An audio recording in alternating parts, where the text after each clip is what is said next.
కాంగ్రెస్ ప్రభుత్వం ఏర్పాటైన తర్వాత సీఎం రేవంత్ రెడ్డి ఆధ్వర్యంలో ఇందిరమ్మ రాజ్యం వచ్చిందని ఎమ్మెల్యే వేముల వీరేశం అన్నారు. నల్గొండ జిల్లా నకరేకలపట్నంలో ప్రజాపాలన విజయోత్సవాల్లో భాగంగా పట్టణంలో భారీ ర్యాలీ నిర్వహించారు. అనంతరం శకుంతల ఫంక్షన్ హాల్లో ఇందిరా మహిళా శక్తి సంఘాలకు 1,74,00,000 రూపాయల చెక్కులు ఎమ్మెల్యే వేముల వీరేశం పంపిణీ చేశారు.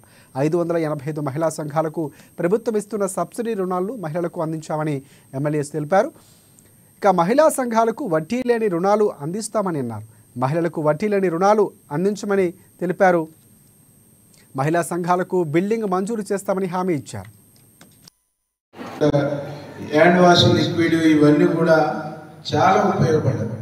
అది మీరు అట్లే కంటిన్యూ చేస్తే బాగా ఆర్థికంగా మీరు అభివృద్ధి అయ్యేటువంటి అవకాశం ఉంది. ఇప్పుడు మళ్ళీ మీరు కంటిన్యూ చేసుకోండి. గవర్నమెంట్ హాస్పిటల్కి ఇప్పించేటువంటి కార్యక్రమం మీ పట్టణ సమైక్య నుంచి మీరు దాన్ని ప్లాన్ చేసుకోండి. మీరు తయారు చేసేటువంటి ఉత్పత్తుల్ని ఇక్కడ ఉండేటువంటి గవర్నమెంట్ హాస్పిటల్, ఇక్కడ ఉండేటువంటి గవర్నమెంట్ ఆఫీసులలో, ఇక్కడ ఉండేటువంటి మున్సిపాలిటీలో అవన్నీ వాడుకునే